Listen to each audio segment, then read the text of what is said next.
Era uma vez um homem chamado Enedim. Enedim morava na Babilônia e ele era alfaiate. Passava a vida costurando, remendando. Ele era muito educado, simpático e todos gostavam dele.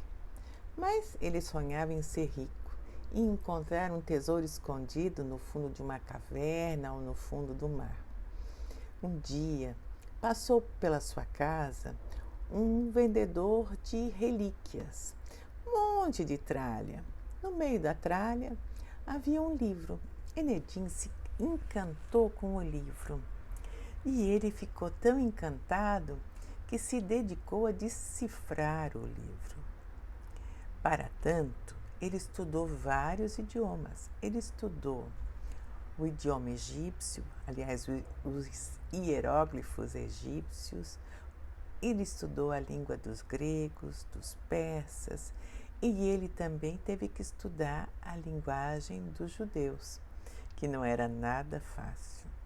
Mas, enfim, ele descobriu que o título do livro era O Tesouro de Bressa.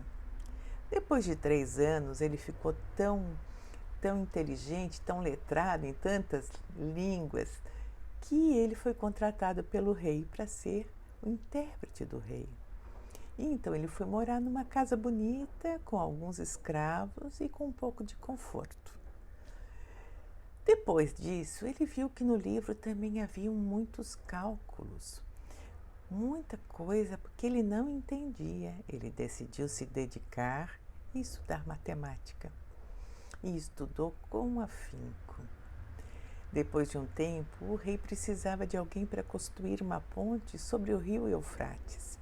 E assim, Enedim se candidatou e construiu a ponte. E o rei gostou tanto da ponte que o nomeou prefeito. Continuou estudando. Depois de um tempo, ele se dedicou agora a estudar as leis da natureza, as leis religiosas, os princípios da cultura caldeu, que não eram nada fáceis, e ele se dedicou com afinco novamente. Novamente, depois de um tempo, ele conseguiu decifrar um enigma que deixava muitos doutores intrigados, doutores religiosos. Depois disso, ele foi nomeado primeiro-ministro.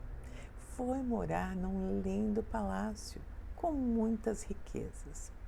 Mas a ideia de encontrar um tesouro ainda não havia abandonado. Então, ele descobriu que havia um sábio que morava na cidade próxima. Pegou o livro e foi se encontrar com esse sábio.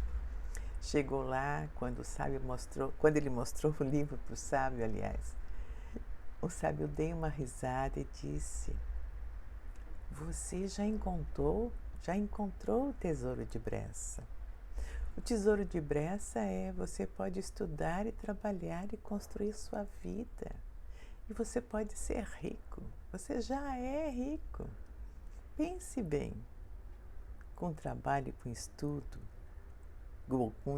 e com trabalho, vamos muito mais longe. Que tal essa ideia?"